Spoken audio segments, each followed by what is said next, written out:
Okay, in this video I want to talk about when something you do or say is a trigger for another person for a painful memory, a flashback, bad experience, and you don't know it.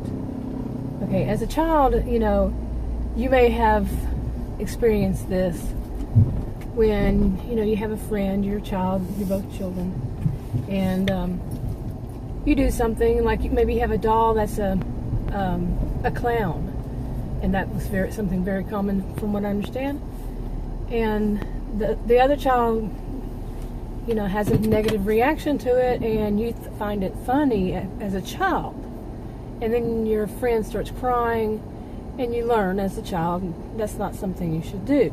Okay, now as an adult, adults generally don't cry when they're triggered by something somebody says. Maybe it depends really, but say you're at work, and you say something and makes the other person, it triggers a bad memory, a negative flashback, and you don't know it.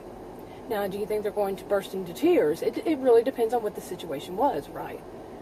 But the reason this is on my mind is because of something that has happened to me recently, and also something that I'm going to do tomorrow.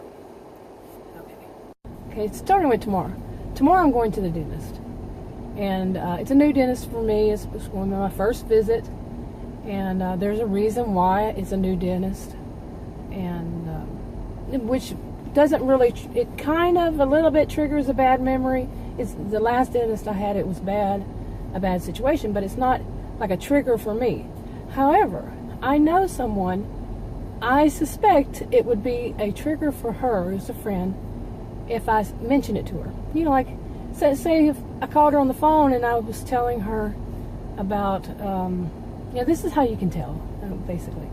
I called her on the phone and told her, tomorrow, I said, I'm in pain, I went to the dentist and this is what happened, and she changed the subject, then I would know that it's a trigger for her, okay, for a bad memory, which this particular friend, I already know, just the things she said to me before, that it would be a trigger for her, for, painful memories.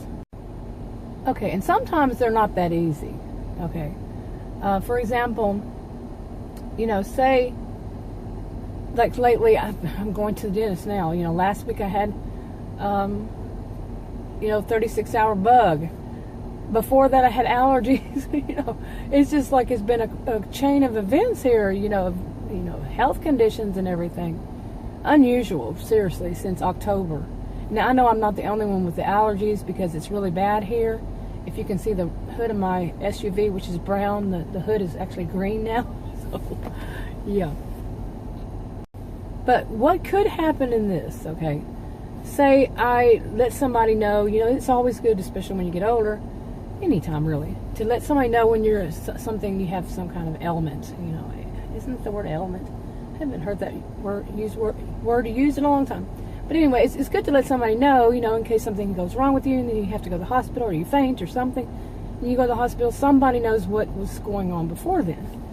Now, there are some people who may have had, let's say, a narcissistic type of mother. I had a grandmother this way that always had something wrong with him, always said there was something wrong with him, and that was a form of control, the way she controlled my mother. This is a story I heard since I was a kid, that her mother, my maternal grandmother, my mother went off to college, and my maternal grandmother called her back home saying she was real ill and so she can come home, and she never got back to college, that kind of thing. Instead, she wound up staying there and got married and had a bunch of kids, But for some people, that is what it is that they had a narcissistic mother or father or somebody that used it to control. And so that is a trigger to that.